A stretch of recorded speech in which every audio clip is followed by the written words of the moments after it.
Baik, selamat siang rekan-rekan mahasiswa. Assalamualaikum warahmatullahi wabarakatuh. Hari ini untuk perkuliahan editorial dan penyuntingan naskah akan saya isi dengan materi perbaikan laporan makalah rekan-rekan. Ini saya ambil contoh milik Mas Agus Trianto. Jadi nanti ini sebagai contoh saja untuk semuanya. Nanti perbaikannya mohon untuk dilihat bersama-sama. Baik, untuk yang pertama, saya tidak akan masuk ke substansi atau isi, melainkan saya akan lebih fokus terlebih dahulu pada editorial atau dalam hal ini penulisan dan tata tulis bahasa.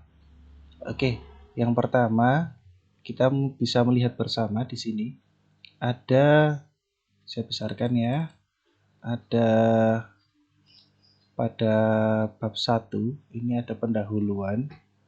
Ini untuk bab 1 tidak perlu diberi titik ya. Tadi nanti kalau yang lain yang namanya pemberian nama bab dan sebagainya, kalau ini berada di atas seperti ini tidak perlu diberi titik ataupun diberi akhiran. Oke. Kemudian latar belakang, usahakan di dalam menulis sebuah karya ilmiah, khususnya seperti makalah ini, rekan-rekan gunakan numbering. Jadi di sini nanti ada A besar. Nah, jadi rekan-rekan perlu ketahui bersama bahwa ada teknik dalam menulis numbering seperti ini. Jadi nanti akan saya ajarkan di materi berikutnya untuk teknik penulisan numbering. Oke, kita akan fokus terlebih dahulu pada makalah ini. Oke, rekan-rekan, sebagai seorang yang disiapkan untuk mampu melakukan editing, penyuntingan, atau perbaikan penulisan, maka tulisan dari rekan-rekan sendiri pun harus sudah baik setidaknya. Jadi seperti ini. Di situasi. Ada penulisan yang salah di sini. Yang pertama, peletaan kata di situasi berada di depan kalimat. Jadi usahakan penggunaan istilah atau kata di, ke, dari, atau dengan menggunakan kata hubung yang lain itu tidak berada di awal kalimat. Jadi Anda bisa ubah struktur kalimat ini agar di, ke, dari, dan sebagainya atau konjungsi-konjungsi itu tidak berada di depan. Dan kesalahan kedua adalah di situasi itu seharusnya dipisah. Jadi di situasi, karena situasi di sini menunjuk pada waktu. Di situasi. Ya, jadi menunjuk pada waktu. Posisi di sini bukan sebagai awalan, melainkan sebagai preposisi. Jadi di, ke, dari itu adalah sebuah preposisi. Jadi tidak boleh digabung. Diikuti kata yang menunjuk pada waktu, tempat, dan benda, maka tidak boleh digabung. Oke, kemudian kita lihat di kata di mana. Nah, di mana di sini juga sama. Seharusnya dipisah karena di kemudian diikuti kata mana yang menunjuk pada waktu atau tempat. Gitu. Kemudian di sini juga. Kemudian kita lanjut ke kata hubung. Oke. Kata hubung yang lain kita bisa lihat di sini. Kemudian, nah, ini adalah kata hubung atau konjungsi. Kemudian ini tidak boleh berada di depan. Kalau rekan-rekan ingin membuat sebuah rumusan masalah, maka tidak perlu dengan kata kemudian. Langsung pada kata bagaimanakah. Ini saya ambil contoh punya Mas Agus, bukan berarti saya membuli Mas Agus ya. Jadi nanti kita gunakan makalah Mas Agus ini untuk koreksi bersama. Saya hanya mengambil secara acak saja. Kemudian kita lanjut di sini. Nah, kalau bab 1 dan bab 2 usahakan sudah berbeda halaman. Loh Pak, masih sisa banyak nanti. Tidak apa-apa. Sisa banyak tidak apa-apa. Jadi usahakan ini berbeda halaman. Jadi kita pindah halaman. Kita pindah di halaman berikutnya. Oke, jadi ini bab 1, kemudian bab 2. Ingat kembali, bab 2 tidak perlu diakhiri titik. Kembali di sini ada kesalahan penggunaan kata di berada di depan. Jadi tidak perlu menggunakan kata di, kita ubah struktur kalimat. Pak, harus ada kata di-nya di situ. Kalau harus ada kata di sebelum kata seluruh, maka ubah struktur kalimatnya. Seluruh penjuru dunia, kan nggak harus pakai di. Saat ini, bla bla bla bla bla. Jadi tidak perlu kata di. Pak, kalau harus pakai di ya, ubah struktur kalimatnya.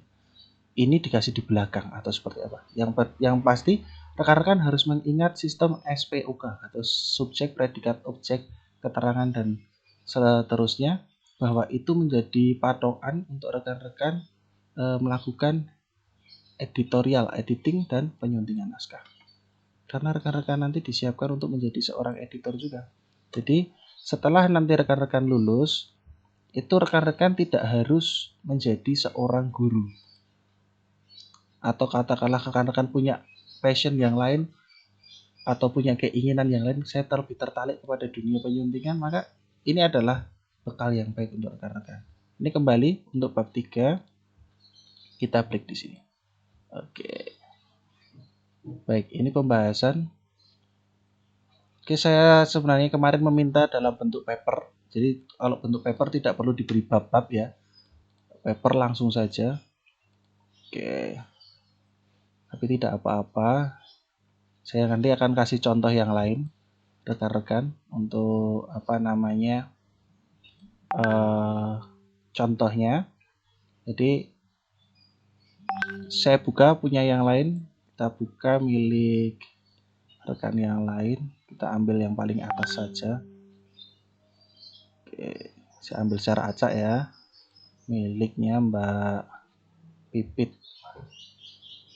Oke, kita akan cek di sini, kita download dulu. Baik. Oke, break dulu. Tarik ses. Semongko. Kini tinggal aku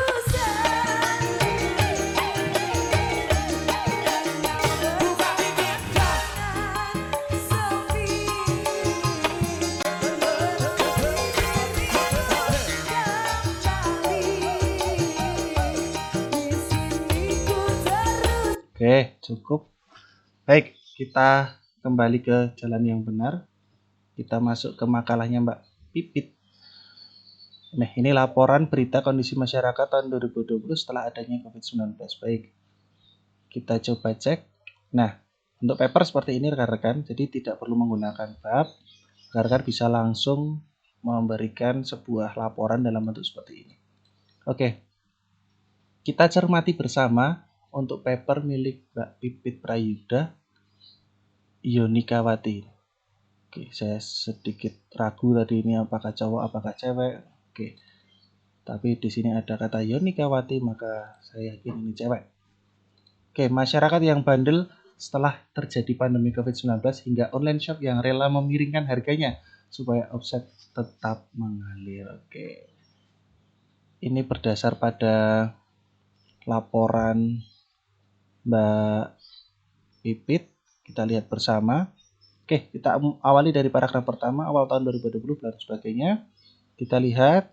Oke, ingat rekan-rekan, setelah titik jangan lupa kasih spasi. Setelah tanda baca apapun jangan lupa kasih spasi. Oke, di sini. Nah, ini masih banyak yang digabung. Oke, rekan-rekan perhatikan baik-baik. Oke, awal tahun 2020 masyarakat digemparkan menyebarkan virus. Oke. Sampai di sini masih bisa dimaklumi. Oke. Nah, masuk di sini. Pasien yang terinfeksi COVID mulai tanpa gejala yang disebut happy hypoxia. Ini adalah istilah asing ya. Istilah asing usahakan atau wajib untuk dicetak miring atau cetak tebal. Atau setidaknya diberi garis bawah. Jadi harus ada penekanan pada istilah asing. Ada istilah happy hypoxia. Maka di sini harus dicetak miring atau ditekankan, boleh dengan bold, boleh dengan underline, Anda opsional. Tetapi yang paling umum adalah italic atau cetak miring. Kemudian ada istilah dari di sini. Ini kenapa besar? Nah, dari situ, masyarakat mulai panik dan ini penggunaan istilah seperti ini mohon untuk dicermati kembali. Jadi begini rekan-rekan, yang perlu rekan-rekan ketahui bahwa bahasa di dalam sebuah artikel umum, dalam hal ini artikel yang bukan artikel hasil penelitian atau bukan makalah, itu bahasanya lebih santai daripada bahasa artikel laporan atau artikel resmi seperti skripsi, makalah, dan sebagainya. Jadi bahasa yang digunakan di sini seperti bahasa lisan. Dalam hal ini seperti mengajak bicara si pembaca itu dengan bahasa yang santai. Jadi bahasanya di sini dibuat bahasa yang tidak kaku, tetapi masih menggunakan bahasa-bahasa baku. Dalam hal ini tidak kaku itu artinya susunan kalimatnya santai. Kalau di dalam koran, majalah, dan sebagainya. Baik, nah seperti istilah lockdown dan sebagainya ini di italik. Jadi rekan-rekan, yang perlu saya tekankan di sini adalah proses penulisan dan proses editing nanti memerlukan kejelian dan kebiasaan. Apabila rekan-rekan terbiasa pada sesuatu yang asing di dalam sebuah tulisan, maka rekan-rekan tanpa harus mencari pun, rekan-rekan akan menemukan seperti menangkap sesuatu yang ganjil itu dengan sangat mudah. Istilah lockdown di sini. Banyak sekali hal yang perlu kalian berbagai di sini kan ini sebuah konjungsi. Jadi tidak boleh ada di depan. Mohon untuk diperhatikan kembali. Tapi Pak, ini apakah diperbolehkan di dalam penulisan koran? Sebenarnya boleh. Saya sampaikan bahasanya santai. Tetapi coba untuk hindari agar tidak menjadi sebuah kebiasaan. Oke, kemudian kita bisa cek yang lain seperti ini. New normal ya. Jadi rekan-rekan, untuk hari ini rekan-rekan saya perintahkan, karena semua sudah saya cek, makalah sudah saya cek, sudah saya beri nilai awal. Apabila rekan-rekan bermaksud untuk memperbaiki nilai, maka saya persilahkan rekan-rekan untuk mencermati kembali. Untuk mencermati kembali makalah dari rekan-rekan atau paper dari rekan-rekan ini, untuk rekan-rekan edit sendiri dulu. Jadi nanti saya akan mengetahui seberapa besar atau seberapa jauh kemampuan rekan-rekan dalam proses editing. Untuk minggu depan, saya akan sampaikan materi tentang bagaimana teknik-teknik penulisan di dalam majalah, koran, dan sebagainya. Dan tentunya saya akan memberikan materi tentang teknik-teknik menulis tanda baca, menulis huruf besar, huruf miring, dan sebagainya. Jadi sebenarnya itu sudah harus di luar kepala kalau untuk mahasiswa PBSI. Tetapi kita semua memahami bahwa itu harus melalui sebuah kebiasaan, hal yang dilakukan secara terus-menerus, sehingga rekan-rekan biasakan untuk banyak membaca koran, banyak membaca artikel-artikel di media massa ataupun artikel-artikel resmi atau artikel-artikel yang dipublikasikan dalam bentuk jurnal. Jadi rekan-rekan bisa memahami bagaimana teknik-teknik penulisan yang baik. Saya lebih menyarankan untuk rekan-rekan banyak membaca di koran-koran yang koran cetak ya, koran cetak yang sifatnya sudah nasional seperti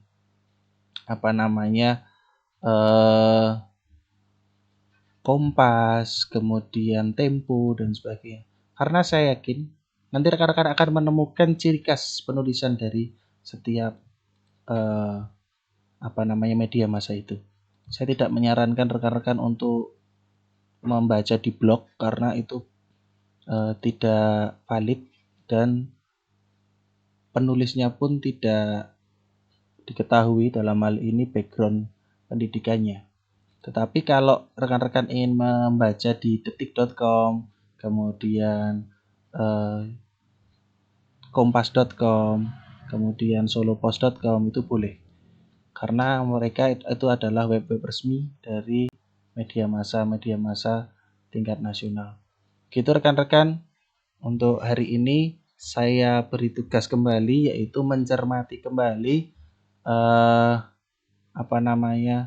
paper dan makalah dari rekan-rekan. Silahkan kalau rekan-rekan ingin memperbaiki nilai, karena saya sendiri belum begitu puas dengan nilai dari rekan-rekan, sehingga saya beri kesempatan untuk memperbaiki dalam bentuk baik itu tulisannya ataupun substansinya kalau masih ingin diubah. Kemarin terburu-buru Pak, sehingga saya kurang lengkap datanya, boleh Anda perbaiki sekarang. Saya tunggu untuk minggu depan kita masuk ke materi yang lebih substantif, yaitu pada teknik-teknik penulisan. Begitu rekan-rekan, untuk hari ini saya cukupkan. Selamat siang, selamat belajar. Assalamualaikum warahmatullahi wabarakatuh.